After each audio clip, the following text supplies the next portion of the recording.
يا معاشر المسلمين وسورة المؤمنين رحمه الله.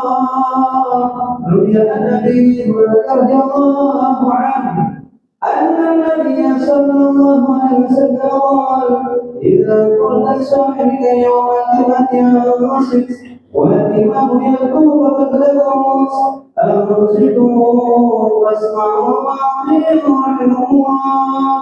أنصتوا واسمعوا وأطيعوا رحمه الله. أنصتوا واسمعوا وأطيعوا رحمه الله. اللهم صل على محمد. اللهم صل على سيدنا محمد. اللهم صل وسلم على سيدنا مولانا محمد. السلام عليكم ورحمة الله وبركاته. الله أكبر الله أكبر الله أكبر الله أكبر. أشهد أن لا إله إلا الله. أشهد أن لا إله إلا الله. أشهد أن محمدا رسول الله. أشهد أن محمدا رسول الله. حي على الصلاة. حي على الصلاة.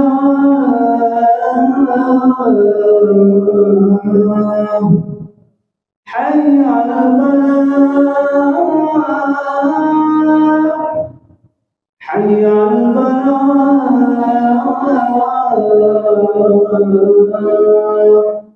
الله أكبر الله أكبر. لا إله إلا الله.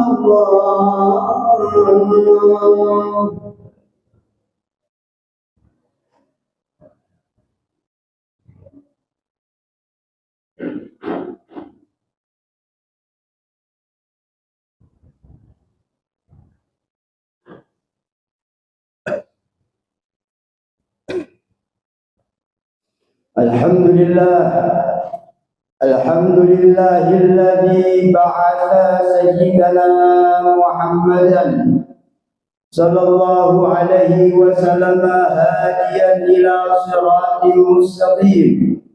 وأشهد أن لا إله إلا الله وحده لا شريك له سميع عليم. وأشهد أن سيدنا محمدا عبده ورسوله صاحب خلق عظيم.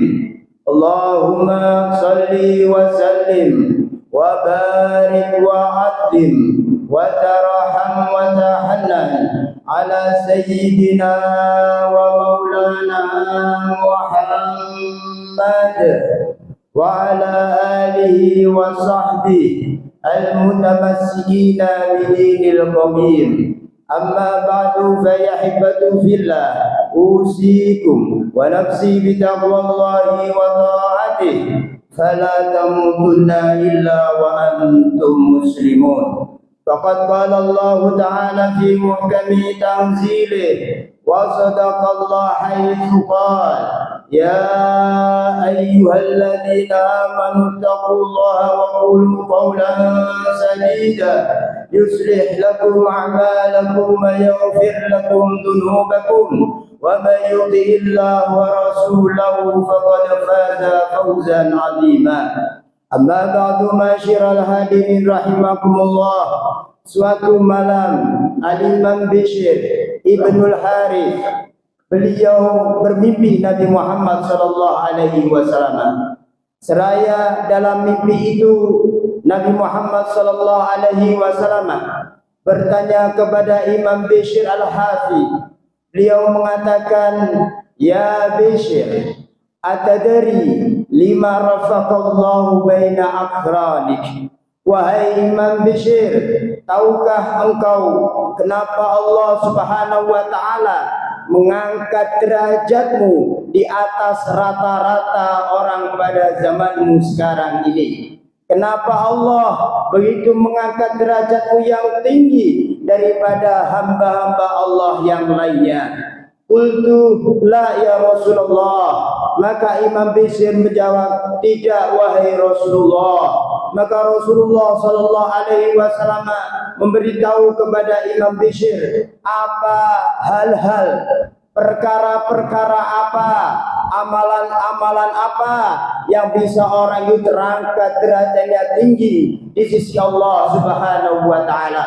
Maka Rasul pertama kali mengatakan littibaika li sunnati, karena engkau Imam Bishr senantiasa mengikuti akan sunnah-sunnahku. Berkata ulama hadis, kata sunnah adalah kata yang umum, baik perbuatan ataupun tingkah laku ataupun ucapan ataupun gerak-gerik Nabi Muhammad SAW, maka itu dikatakan as-sunnah. Maka ketika seseorang senantiasa selalu berkiblat kepada Nabi Muhammad SAW, baik dari cara bicaranya, cara pakaiannya, tingkah lakunya, perbuatannya, maka pantas orang ini derajatnya tinggi di hadapan Allah Subhanahu wa taala. Ingatlah firman Allah Subhanahu wa taala, in kuntum tuhibbunallaha fattabi'uni yuhibbukumullah. Ya, adakah satu ketinggian yang apabila seseorang itu mendapatkan mahabbatullah, mendapatkan kecintaan dari Allah Subhanahu wa taala, maka jalurnya adalah mengikuti akan sunnah-sunnah Nabi Muhammad sallallahu alaihi wasallam. Maka tidak ada seorang pun yang senantiasa mengikuti sunnah Nabi Muhammad sallallahu alaihi wasallam kecuali dalam hatinya memang ada jiwa Nabi Muhammad sallallahu alaihi wasallam.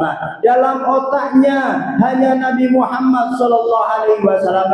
Jalur pikirannya hanya Nabi Muhammad sallallahu alaihi wasallam. Ketika akan mengucapkan ucapan ini sesuaikah dengan sunnah Nabi Muhammad sallallahu alaihi wasallam? Ketika akan melakukan perbuatan, berkacalah kepada Nabi Muhammad sallallahu alaihi wasallam. Apakah amalan ini termasuk dari amalan yang diridhai oleh Nabi Muhammad sallallahu alaihi wasallam? Lihatlah para kaum salihin, para kekasih Allah Subhanahu wa taala itu tidak terangkat derajatnya si Allah kecuali gerak-geriknya selalu berkaca dan bercermin kepada Nabi Muhammad sallallahu alaihi wasallam. Maka pantas Al-Imam Bishr Al-Hafi dikatakan oleh Nabi Muhammad sallallahu alaihi wasallam, derajatmu tinggi di hadapan Allah Subhanahu wa taala.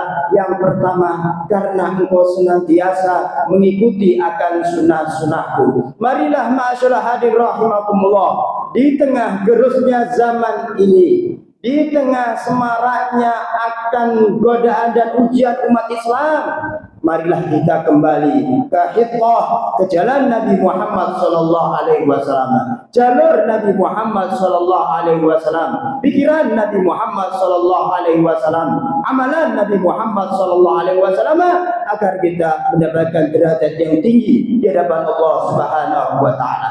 Kemudian Nabi Muhammad sallallahu alaihi wasallam melanjutkan, wali hikmatika lis-salihin, karena engkau senantiasa melayani mereka kaum salihin. Bukankah sahabat Anas bin Malik itu melayani Imam Salihin? Anas bin Malik 10 tahun berhikmah melayani Nabi Muhammad sallallahu alaihi wasallam. Maka jalur hikmah itu pun dapat mengangkat derajat seseorang, bahkan keberkahan melimpah ruah apabila seorang senantiasa selalu berhikmah dan melayani mereka orang-orang kaum salihin. Kemudian Nabi melanjutkan, wali nasihatika li ikhwani, karena engkau senantiasa selalu memberikan nasihat kepada saudara-saudara sesama Islam agar mereka mengenal Allah Subhanahu wa taala, agar mereka lebih ijtihad, lebih sungguh-sungguh untuk menghadap Allah Subhanahu wa taala. Wa kunu ma'as shadiqin, bersamalah engkau bersama orang-orang yang senantiasa selalu jujur dan selalu berijtihad, mujahadah kepada Allah Subhanahu wa taala. Bahkan Nabi Muhammad sallallahu alaihi wasallam dalam satu hadisnya, ad-dinu nasihah, agama itu intisarinya terhadap adalah nasihat sesama kaum muslimin, baik nasihat lillah dari Allah, baik dari Nabi Muhammad sallallahu alaihi wasallam, baik daripada imam-imamnya kaum muslimin, baik daripada sesama umat Islam.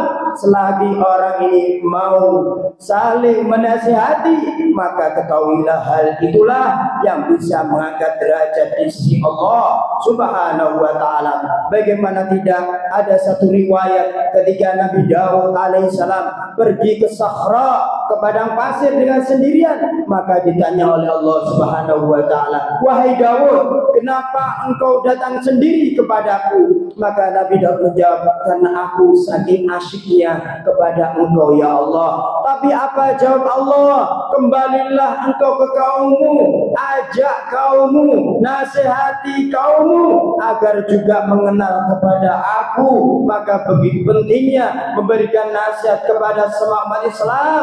Maka hal itulah yang bisa akan merajut kasih sayang di antara hati-hati umat Islam sesama umat Nabi Muhammad SAW. Selain itu juga mengangkat derajat yang tinggi di hadapan Allah Subhanahu wa taala. Kemudian yang terakhir kata Nabi Muhammad SAW, wali mahabbatika li ashabika wali ahli baiti. Begitu pula yang bisa mengangkat derajat tinggi di Allah Subhanahu wa taala karena kecintaanmu kepada para sahabat-sahabatku dan juga kepada keluargaku dan juga kepada keturunanku, yang mana saat ini begitu banyaknya bisikan-bisikan, ajakan-ajakan agar orang membenci akan dzurriyyatun Nabi Muhammad sallallahu alaihi wasallam. Bagaimana itu bisa dipercaya? Allah Subhanahu wa taala sudah berfirman di dalam Al-Quran, Qul la as'alukum alaihi ajran illa mawaddata fil qurba. Katakan wahai Nabi Muhammad, aku tidak minta ongkos, aku tidak minta bayaran, cuma katakanlah kepada umatmu itu bahwasanya cukuplah untuk mencintai daripada kerabat-kerabatku wahai Nabi Muhammad, daripada keturunan-keturunan Muhammad. Maka ketahuilah kecintaan kepada dzurriyyatun Nabi min babil iman, termasuk daripada sekedar bagaimana kekuatan iman yang mana yang kita miliki terhadap Allah Subhanahu wa taala. Kalau kita luntur dalam hati kita membenci, memusuhi akan dzurriyyah Nabi Muhammad sallallahu alaihi wasallam, bagaimana kelak yaumul qiyamah di hadapan Nabi Muhammad sallallahu alaihi wasallam? Bagaimana kita akan menghadap Allah Subhanahu wa taala dengan dalam hati kita ada kebencian kepada dzurriyyah Nabi Muhammad sallallahu alaihi wasallam? Kemudian Rasul sallallahu alaihi wasallam menutup akan sabdanya kepada Imam bin Bishr, walladzi balaghaka manazilal abrar. Itulah wahai Bishr al-Hafi yang menyampaikan dirimu kepada derajat orang-orang al-abrar, orang-orang yang dekat kepada Allah Subhanahu wa taala. Oleh karena ma'asyiral hadirin rahimakumullah, marilah kita kembali untuk mengikuti sunnah-sunnah Nabi Muhammad sallallahu alaihi wasallam. Mari dalam hati kita masing-masing kita tanamkan cinta, mahabbah kepada para sahabat Nabi Muhammad sallallahu alaihi wasallam, kepada dzurriyyah Nabi Muhammad sallallahu alaihi wasallam, agar kelak kita bisa menghadap tegak di hadapan Nabi Muhammad sallallahu alaihi wasallam agar kita diangkat derajatnya oleh Allah Subhanahu wa taala, dan lebih dari itu mudah-mudahan kita semuanya diakhiri dalam keadaan husnul khatimah. Amin ya rabbal alamin. إن أحسن الكلام أبينا النظام كلام الله من بالعدل بالجلال والإكرام. أعوذ بالله من الشيطان الرجيم. بسم الله الرحمن الرحيم. فمن يعمل مثقال ذرة خيرا يره ومن يعمل مثقال ذرة شرا يره. بارك الله لي ولكم في القرآن العظيم ونفعنا به من الآيات والذكر الحكيم وتقبل مني ومنكم تلاوته إنه هو السميع العليم. أقول قولي هذا أستغفر الله لي ولكم وللمسلمين والمسلمات والمؤمنين والمؤمنات فاستغفروه من كل ذنب إنه هو الغفور الرحيم. اللهم صل وسلم على سيدنا محمد وعلى آل سيدنا محمد.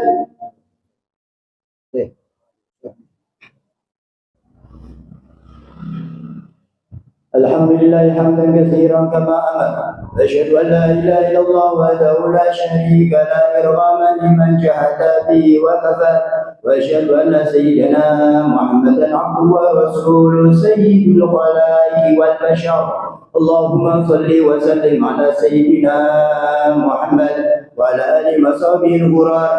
أما بعد فيا عباد الله أوصيكم ونفسي بتقوى الله فقد فاز المتقون. واعلموا أن رسول الله نبي قديما ولم يزل قائلا عليما وقال تعالى إن الله وملائكته يصلون على النبي يا أيها الذين آمنوا صلوا عليه وسلموا تسليما.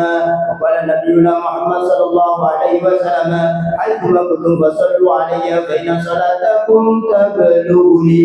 فيا أيها الراجعون منه شفاعة صلوا عليه وسلموا تسليما. المشتاقون إلى رؤيا جماله صلوا عليه وسلموا تسليما. اللهم صل وسلم على سيدنا محمد وعلى آل سيدنا محمد كما صليت على سيدنا إبراهيم وعلى آل سيدنا إبراهيم وبارك على سيدنا محمد وعلى آل سيدنا محمد كما باركت على سيدنا إبراهيم وعلى آل سيدنا إبراهيم للعالمين إنك حميد مجيد. وارض اللهم عن الخلفاء الراشدين ساداتنا أبي بكر وعمر وعثمان وعلي وعلى بقية أزواج رسول الله أجمعين وعلى بقية أصحاب رسول الله أجمعين وعلى بقية ذرية رسول الله أجمعين.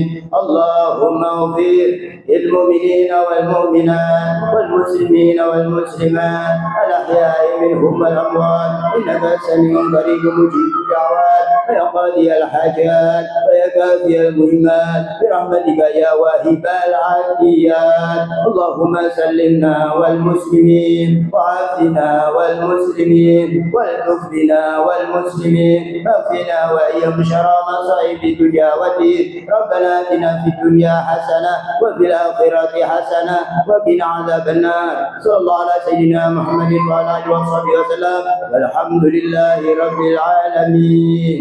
عباد الله إن الله يأمر بالعدل والإحسان وإيتاء ذي القربى والفحشاء والمنكر والبغي يعظكم لعلكم تذكرون ولذكر الله جل وعلا أكبر. الله